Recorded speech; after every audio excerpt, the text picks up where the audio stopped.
We go in English and we will subtitle. Yes.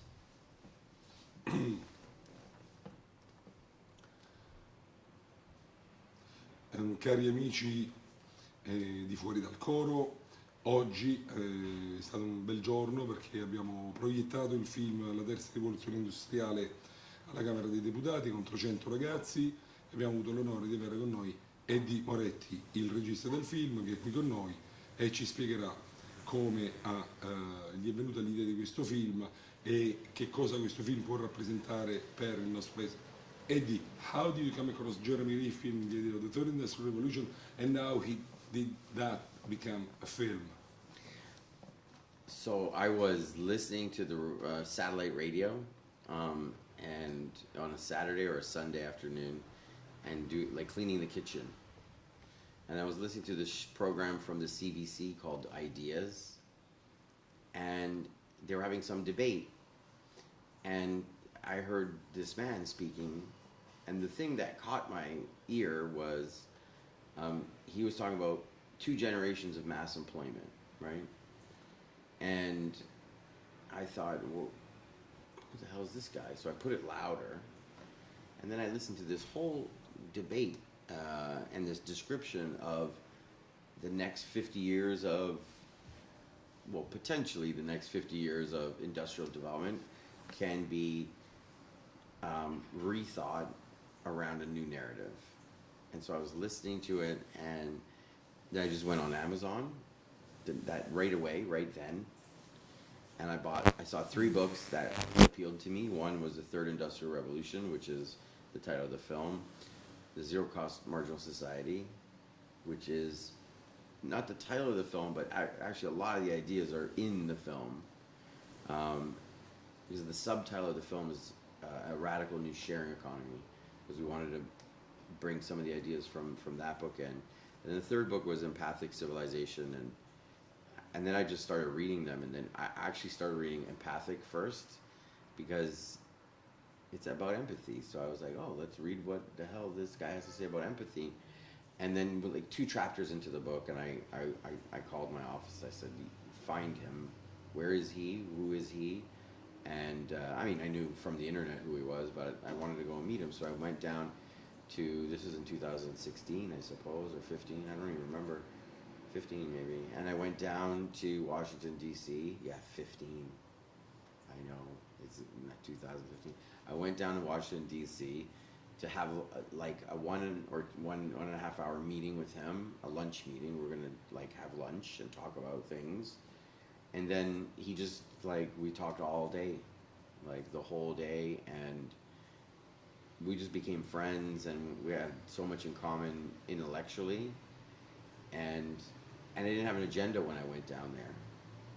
I just wanted to meet this person because I'm like, this is maybe the smartest kind of description of our past, present, and future that I've ever heard in my life. And slowly I realized, I'm going to just start by making one documentary, but now we're making a documentary series out of a long one out of the Empathic Civilization. And so that's how I started. I just heard him on the radio, and then I got excited, and I went to meet him, and then became friends with him, and yeah, that's how, that was the origin of it. Now this film is showing around the world, and the US vice media have actually made a call to action to everybody. Is it not a commercial operation? No. Can you expand on that? What this film represents for you? Well, there are a few things that I believe in, right, and that we've produced content consistently around this the subject of climate change. For us, climate change was never a open question. It was settled years ago. When we started making documentary years ago in 2006-07, we began doing 2 basic types of sort of documentary content. One is about a post 9/11 world, the war on terror, and so we visited most of the countries that have been on the front line of the war on terror. I went in 2006 to Iraq, and we made a film called Heavy Metal in Baghdad, which is the story of the Iraq War from a group of kids that started a heavy metal band. And then the second documentary I made in 2000, that was 2006. In 2007, the beginning of 2007, I went to Alberta, to the tar sands in Fort McMurray, and we started a consistent coverage of climate change. You know, watching the tar sands in Alberta. It's the most expensive to extract. It's the dirtiest, fossil fuel. But at the time before the crash of 2008, it was trading quite high. So it made sense to pull this, well, it made economic sense to pull this bad oil out of the ground in Alberta. But they destroy everything because of the amount of water that it takes to extract bitumen, the shitty oil in Canada. Destroys huge reserves of fresh water, completely contaminated and garbage forever. So I went there and I made this documentary, and then ever since that, we've been covering climate change. And I think the idea was, let's just release this film. It's not a commercial exercise. It's an exercise to preserve, the ability for us to actually survive and change consciousness. To change consciousness, and just to say, this one documentary, you're going to get this one for free, because we believe that the message is too important to commercialize. It's on YouTube for free, and it was in keeping with the message of the film anyway that this sharing economy would even involve the sharing of IP without commercial interest. So it's just been we care about climate change. Now, what do you think this film can bring to Italy and to the Italian new generations, the millennials? Italy is in a terrible position right now. It has been suffering. You can go backwards and identify the point of origin of this bad economy. But even just if you look more locally after the crash of 2008, this country has had a real hard time kickstarting, right, a new economic miracle. No, this is not a country for growth. So people would say, you're coming here and you're talking to startup companies in Italy, like, why? No one in the world is coming to Italy to start new companies. And I think it's a huge opportunity. There are a lot of factors here that make a third industrial revolution successful.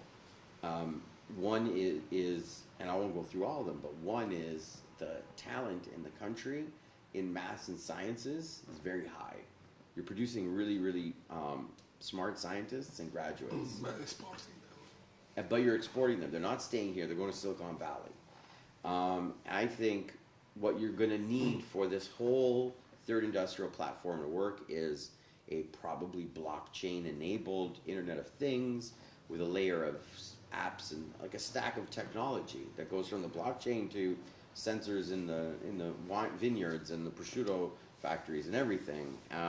So you have incredible talent that can build value for this new revolution.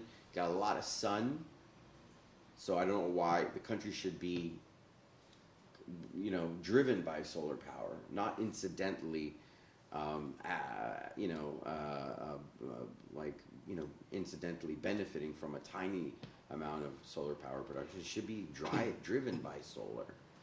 And great agriculture that is GMO free and that is very, very based not on like agribusiness like in America. We have these factory farms, but it's like biodynamic, it's sensitive, family based. So you start to see all of these things here in Italy. There's also attention historically, traditionally, to detail, right? When you make something in Italy by hand, it's really good. It's not going to fall apart.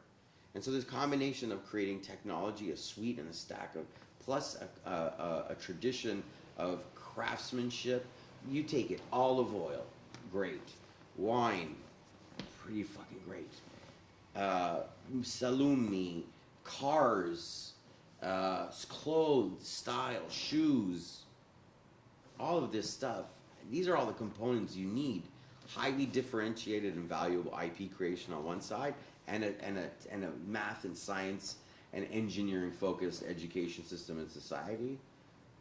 Not to the exclusion of anything else, but those are just two big buckets there that I look at. This film could inspire people to start unlocking the potential here. I look at this country and I see just value, untapped.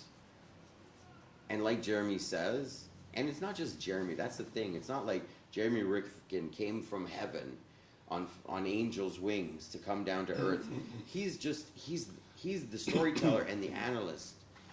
And I guess like the technical term for what he's done is it's a syncretic analysis, syncretic narrative, right? He's pulling all these bits of data and tiny stories and aggregating them and saying, this is what happened in the first industrial revolution, this is what happened in the second, this is what's gonna happen in the third. So I hope it inspires people to recognize that here they're just sitting on a gold mine, gold, but they don't see it like that. I'm in here for 3 weeks now and people are very depressed and they've lost a lot of hope. And they're waiting for an economic miracle, but the miracle is all around them right now. They just have to get rid of, there's big oil interests in this country have, dictated the energy policy. Those have to be dislodged, and there's ways of doing it. Bottom up and top down, there's ways of doing it, and it's great. This is an incredible country. It's beautiful. It has all these riches, but it's just looked at as, a shitty bond market right now, and that's just not acceptable. So how do you think the third industrial revolution can also apply to the US and especially Donald Trump's USA now? And I don't know. And Jeremy and I talked about this a lot, and there are so many problems to deal with in America. I don't know. The only hope in America is that a region decides to run a master plan and start designing a third industrial pathway, and then they say, we don't give a fuck about the federal government. You know how in America they're all like, states' rights. The federal government, keep them out of my business. Freedom. We need our freedom. We need our guns. Like, forget about like trying to get the federal government convinced of this in America. Just get a region, a few governors come together, they go, state. 2 or 3 states, Could that's that what start in California?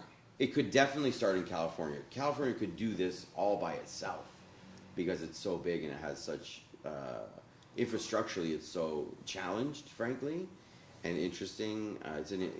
They could definitely do this in California. But I would even say like the Rust Belt states, like Pennsylvania, Ohio, Wisconsin should get together, Illinois get together and just say, okay, what do we think we're going to do here for the next 50 years?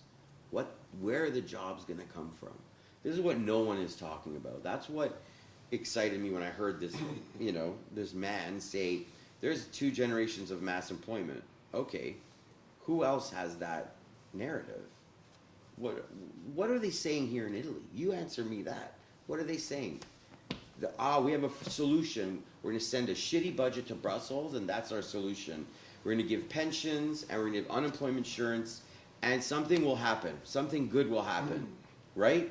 What's the plan?